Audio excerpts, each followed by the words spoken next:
ம். தாத்தா. ம். நன்றியோ. சொல்லுங்களே. உலகத்திலே வயலன்ஸ் அதிகமாகிவிட்டது. என்னது வயலன்ஸா? இந்த பிழில், வயலன்ஸ், கிட்டார், அந்த மாதிரி வயலன்ஸு, வயலின் வச்சுக்கிறாங்களே, அது வயலன்ஸ்னாக்கா மோர் நம்பர் ஆஃப் வயலன்ஸ். அது சொன்னீங்களா தத்தம்? ஏன் தத்தம் கடை வைக்கிறீங்களா? இல்லை சொல்கிறாங்களே, வயலன்ஸுனால் சண்டை, பொறாமை, அமைதியின்மை, அதை பற்றி வயலன்ஸ் ரொம்ப அதிகமாகிடுச்சு.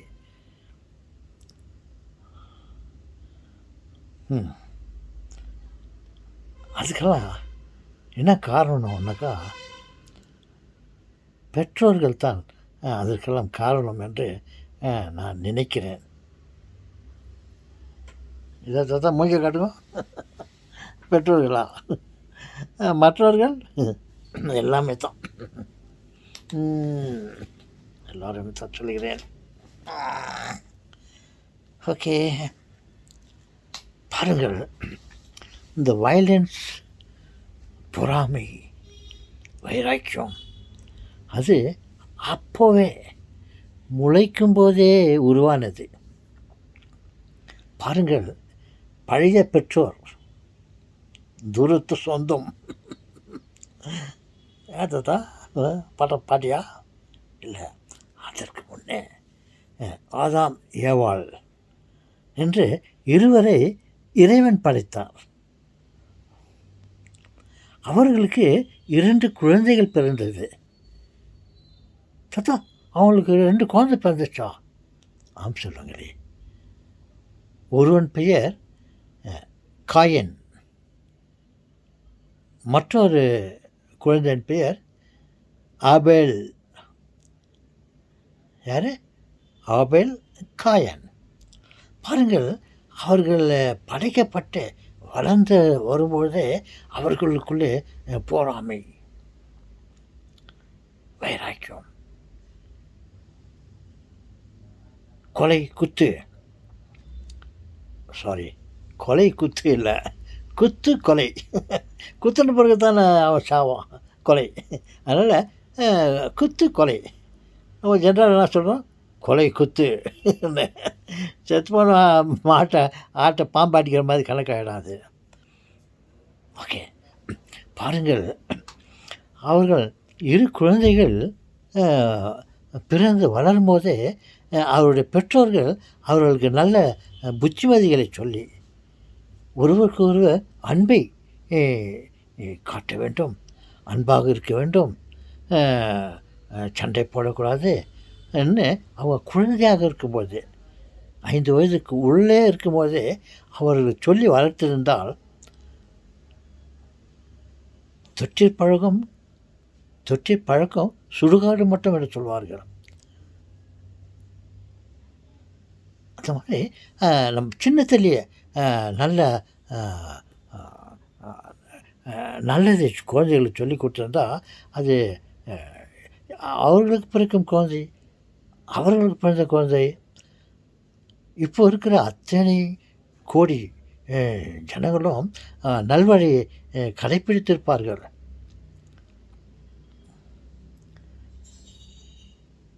அவர்கள் அதை செய்ய தவறிவிட்டார்கள். சரி, பெற்றோர்களை விட்டு விடுங்கள்.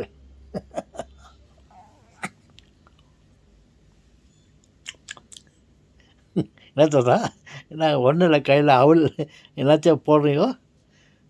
இல்லை, வெறும் வாயை மெல்றதோடு கொஞ்சம் அவள் ஏதாவது ஸ்வீட்ஸ் தின்பண்ட போட்டுக்கிற மாதிரி அந்த கடவுளை பேசும்போது அவரை ஏன் வாயில் போட்டுக்கிறீங்கோ இல்லைங்களா?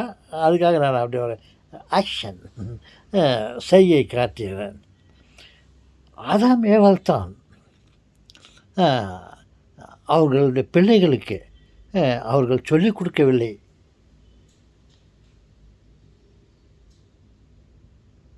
என்பதை விட ஆதாம் ஏவாளை படைத்த ஆண்டவன் அவர் இந்த குழந்தைகளுக்கு ஆதாம் ஏவாளுக்கு இந்த நல்ல புத்தியை பொறாமை சண்டை இதெல்லாம் இருக்கக்கூடாது, விட்டு கொடுக்கும் மனப்பான்மை இருக்கணும், எல்லோரும் ஷேர் பண்ணி சாப்பிட்ணும் அவர் அவர் சொல்லி கொடுத்துருக்கணும். இல்லை என்றால் நம்மை படைத்த பிறகு இந்த பொறாமை மனமே ஆசை தோசை அம்மா வீட்டில் தோசை, ஆசை தோசை அம்மா வீட்டில் ஆசை ஆசை பாசை சரி மீசை சரி விட்டுடுவோம். இந்த மாதிரி குழந்தையாக இருக்கும்போது ஆதாம் ஏவாளுக்கு ஆண்டவன் சொல்லி கொடுத்துருக்கணும், நீங்கள் இந்த மாதிரியெல்லாம் கடைப்பிடிக்க வேண்டும், நல்லவர்களாக இருக்க வேண்டும், பொறாமை மனமும் இருக்கக்கூடாது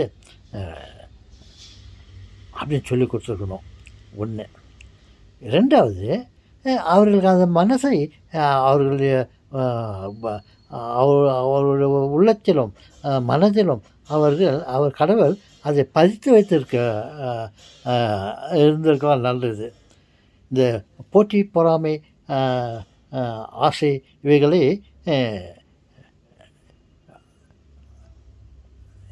என்னன்றீங்க அப்படி அவர் அவைகளெல்லாம் மனிதனை படைக்கும்போதே அவர் இந்த எண்ணங்களோடு அவர் படைத்து விட்டிருந்தால் இப்போ ஏன் இந்த பிரச்சனை, ஏன் சண்டை போட்டு கொள்கிறார்கள்?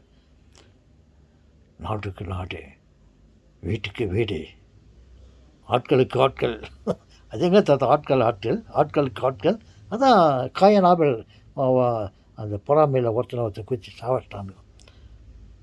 இந்த எண்ணங்கள்லாம் இந்த நிலைமையெல்லாம் வந்திருக்காது. இதில் யார் செய்த தவறு என்றால் நான் கண்டிப்பாக தைரியமாக சொல்லுவேன், அது கடவுள் செய்த தவறாகத்தான் நான் கருதுகிறேன்.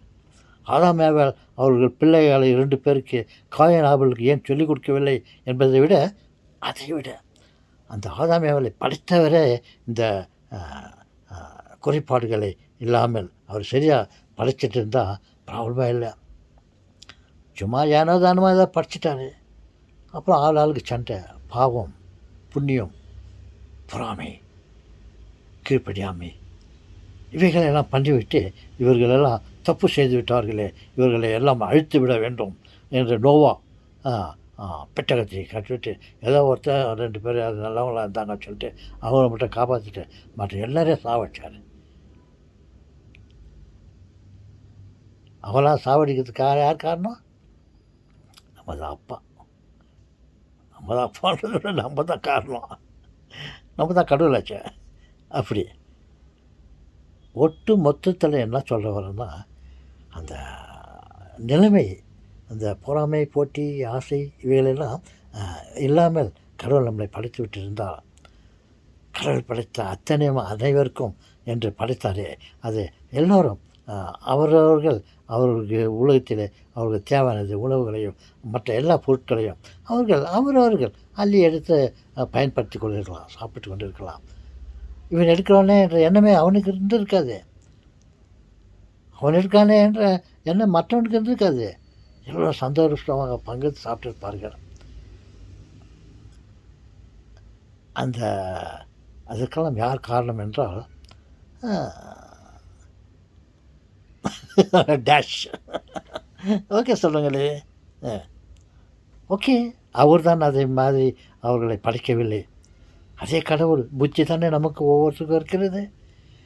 ஏன் நாம் அந்த இதை நாம் பயன்படுத்தக்கூடாது? அந்த உயிர் கடவுளுடைய பாகம் நம்மக்கிட்ட ஒவ்வொரு மனிதர்களும் இருக்கிறது இல்லையா? அவன் நம்ம சண்டை போடக்கூடாது, ஒருத்தருக்கு கொடுக்கணும், அப்படியெல்லாம் ஏன் நாமே நினைத்து கொள்ளக்கூடாது? அப்படி என்று பார்த்தால் நாம் குறிப்பாக கடவுள் மேலே சொல்கிறதுக்கு இல்லை, மனிதர்களாகிய நமக்கு 5 அறிவோடு அதிகமாக ஒரு அறிவை கொடுத்துருக்கார், 6 அறிவு. இவன் என்ன நினைத்து கொண்டிருக்கிறான்? ஏதோ ஒரு பேச்சுவார்த்தை, ஒரு பேச்சை தீர்ப்பதற்கு நாம் பேச்சுவார்த்தையில் இறங்குகிறோம். அந்த பேச்சுவார்த்தை சரி வரலைனாக்கா டுமீர் பாதாமா பாம் இப்படி நெக்ஸ்ட்டு அதுதான் நினச்சிட்டுருக்கிறான். பேச்சுவார்த்தை ஒரே வார்த்தை இல்லை, அறிவை பயன்படுத்து, அறிவுக்கு வேலை கொடு. ஆமாம், அவன் இப்படி சொன்னால் அப்படி அதனால் அப்படி பண்ணலாம், இதை விட்டு கொடுக்கலாம், இல்லை அவனும் இவனுக்கு நம்ம விட்டு கொடுக்கலாம் என்று அவரவர்கள் தன்னுடைய 6வது அறிவை பயன்படுத்தி கொண்டு மனிதர்களாக வாழலாமே என்று நான் ஆசைப்படுகிறேன். சரி, மொத்தத்தில் உலகத்தில் இருக்கிற மக்கள் அப்படித்தான் இருக்கிறார்கள் என்றால், நாம் தனிப்பட்ட முறையில் ஒவ்வொருத்தரும் நாம் மற்றவர்களுக்கு கொடுப்போம்,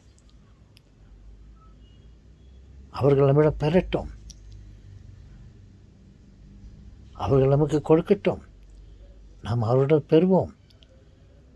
இந்த மாதிரி மனப்பான்மையை நம்ம பயன்படுத்தி கொள்ள வேண்டும்.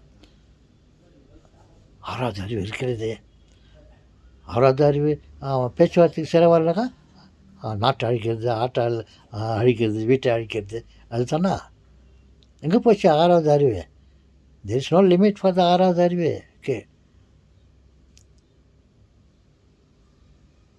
யோசிப்போம், பல வழிகளை யோசித்து இந்த இந்த வயலன்ஸ் அடித்து நம்ம இது பண்ணக்கூடாது.